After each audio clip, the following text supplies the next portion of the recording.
coronavirus, or commonly known to us as COVID-19, is vast and drastic. It has caused huge human suffering and major economic disruptions, not only in the region, in the country, but in the entire global community. They say, unless the scientists around the globe will find an effective and safe vaccine against COVID-19, or the community will make as a habit physical distancing, strict hygiene, and all others within the context of our definition of new normal, then the economy will not be able to bounce back and continue with business as usual operations. In this presentation, we will provide you with the economic outlook of the region or the country in general, based on major economic indicators like poverty, inflation, and employment. This will be followed by the key directions to be pursued to be able to recover, cope, and adjust to the new normal based on our national and regional plans. The inflation rate for the second quarter remained within the 2 to 4% inflation target at 2.5%. This is lower than the 3.2% inflation rate during the same period last year. Based on the DBCC projections, the inflation will remain within target for 2020 until 2022 in spite of the global slowdown due to the pandemic, as the government implements measures to mitigate exposure from these adverse developments. The temporary closure of business operations during the ECQ and the subsequent limited business operations during the GCQ affected both employment and underemployment rates, as businesses are forced to either reduce the number of employees or lessen the number of days or hours of work of each employee. From 2014 to January this year, the region's employment rate ranged from 96 to 97%. However, due to the pandemic, the April 2020 labor force survey recorded the region's lowest employment rate so far at 84.4%. Correspondingly, the unemployment rate increased to 15.6%, representing 227,000 unemployed individuals from the total labor force of around 1.46 million.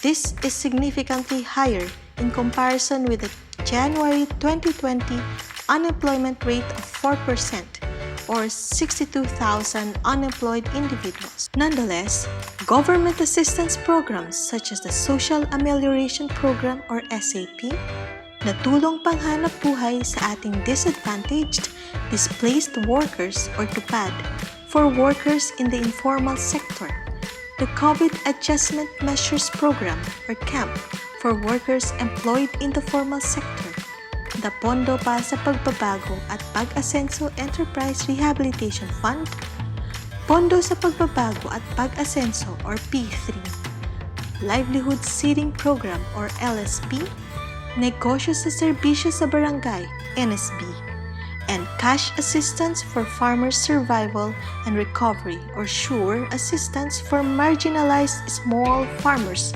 and Fisherfolk Recovery Package, all help ease the burden brought about by the pandemic. The agriculture sector exhibited resilience as the second quarter palay production increased by 9%, and corn production by 44.7% relative to the same period last year. The region remained the second top producer of palay and the number one top producer of corn in the country. Fisheries sector last reported a modest 1.0% growth for the first time since 2015.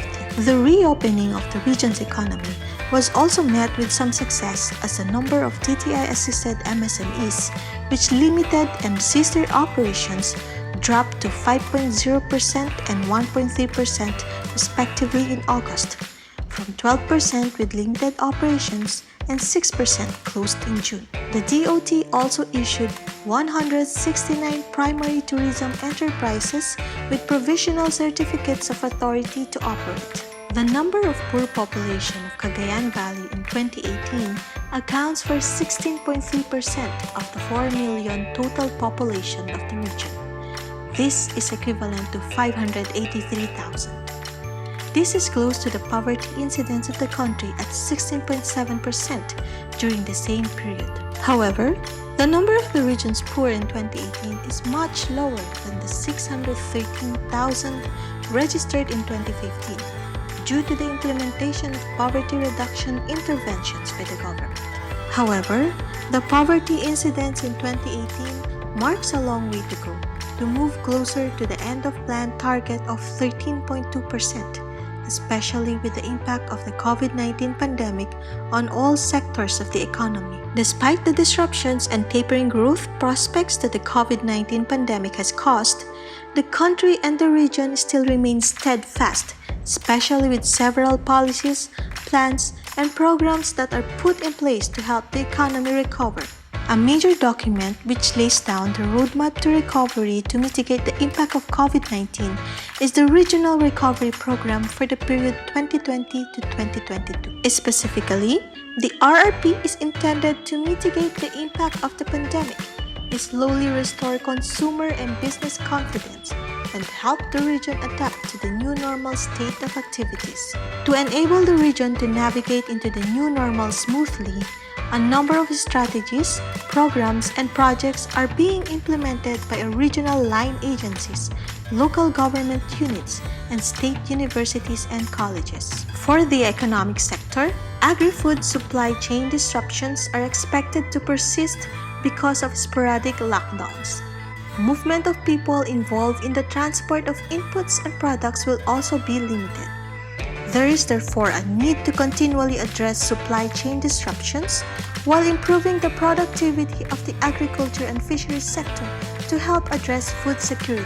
The resiliency of our MSMEs will also have to be strengthened through capacity building. For this sector, we have programs and projects on the provision of seedlings, planting materials and other planting inputs, fingerlings and fishing gears and equipment, construction or improvement of farm-to-market roads, improvement of irrigation systems, research, development, and extension programs to support the agriculture and fisheries sector, and logistics support programs. For the industry and services sectors, interventions include marketing and promotion support programs for the MSMEs, expansion of e-commerce and online marketing platforms, business education and development assistance programs to identify and create business opportunities under the new normal, and capacity building or training programs on processing, packing, and skills development. We also have research, development, and extension programs to support the manufacturing sector,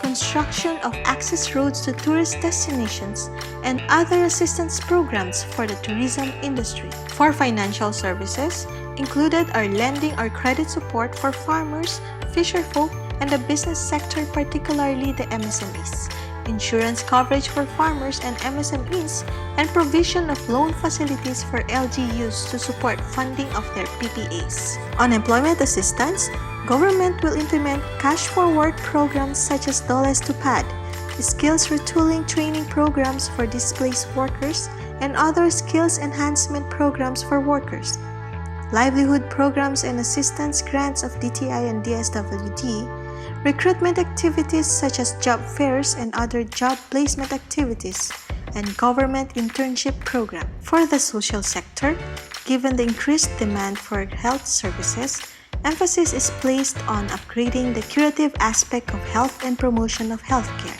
Hazard and health standards will also have to be incorporated in land use and housing, such as the provision for more open and green spaces and better walkability that allows for social distancing.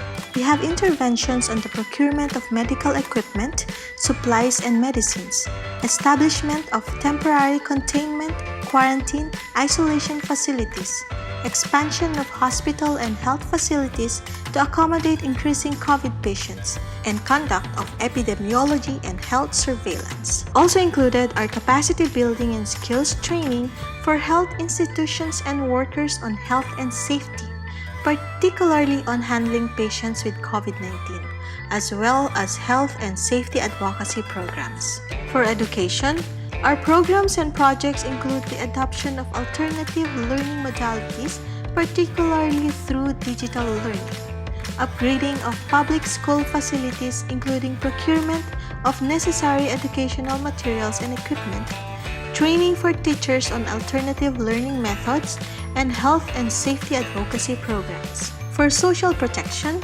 interventions come in the form of emergency subsidy programs for displaced workers, farmers, fisherfolk, and other vulnerable sectors, as well as distribution of food and non-food items. Given the surge in infectious wastes, there is a need to streamline the management of healthcare by ensuring compliance of healthcare facilities and treatment technologies with the standards for hazardous waste management. Along with this is a need to prioritize the protection and conservation of natural resources, especially in degradation hotspots and critical ecosystems. For this sector, we have included projects on proper waste management and disposal, particularly of healthcare and infectious wastes, protection and conservation of natural resources, especially in degradation hotspots and critical ecosystems, and management of water resources and facilities. For governance and cross-cutting concerns, we need to empower the LGUs, starting at the barangay level, and strengthen their capacities as first responders and frontline service delivery units. The need to fast-track the implementation of programs for ICT-enabled government to ensure greater public reach and safer, protected, and reliable ICT is also a priority. With the current COVID-19 experience being an acid test for governance, we need to enhance coordination and cooperation among the national government, local government units, private sector, and civil society to enable a whole-of-society response. As registries of beneficiaries of programs and projects become crucial in this new normal, the Philippine Identification System or PhilSys must be fast-tracked by increasing registration kits and linking it with digital payment systems. Under this sector, we have interventions on the improvement of information and communication technology, capacity building and skills training for government institutions and employees including LGUs relative to new standards in service delivery, and promotion of digital workforce in government sector, and digitization of public service delivery and transactions. Also included under governance is the establishment of LGU registry or database, as well as disaster preparedness. Along with the Regional Recovery Program are key regional development strategies and projects that the region will pursue to achieve its vision. One of these is infrastructure development. This strategy will help stimulate the region's countryside development and create a highly conducive business environment for prospective investors. In line with this, the region will pursue key intra- and inter-regional connectivity projects. Long-term projects to improve connectivity with other regions shall include the Dalton Pass East alternate route, the Northeastern Zone Expressway, the Cagayan Valley Eastern Seaboard Highway, and the Cagayan Valley Railway System. The existing ports of the region will also be rehabilitated and upgraded to ensure connectivity. This will be pursued through the development of ports in the northern Cagayan area and Batanes. These are Apari Port, Port Irene, San Vicente Port, and Basco Port. With most of the airports of the region still below international standards, the region will continue to prioritize the ongoing and planned improvements and upgrading of its airports. These include Tuguegarao Airport, Kawayan Airport, Cagayan North Airport, and Basco Airports, including feeder airports in Bagabag, Palanan, and Itbayat. The DTI-DPWH Convergence Program, better known as the Roads Leveraging Linkages of Industry and Trade or the Roll-IT program, aims to boost industrial and economic activities by improving access to economic zones, trade sites, and factories. To achieve a stability of supply, cope with the increasing power demand, and lessen the cost of doing business, the region will pursue and support the development of alternative energy sources such as solar and hydropower as alternative sources of energy. The region's vast agricultural lands and rich water resources will be tapped to supply a large and sustainable production base for agro and fishery industries.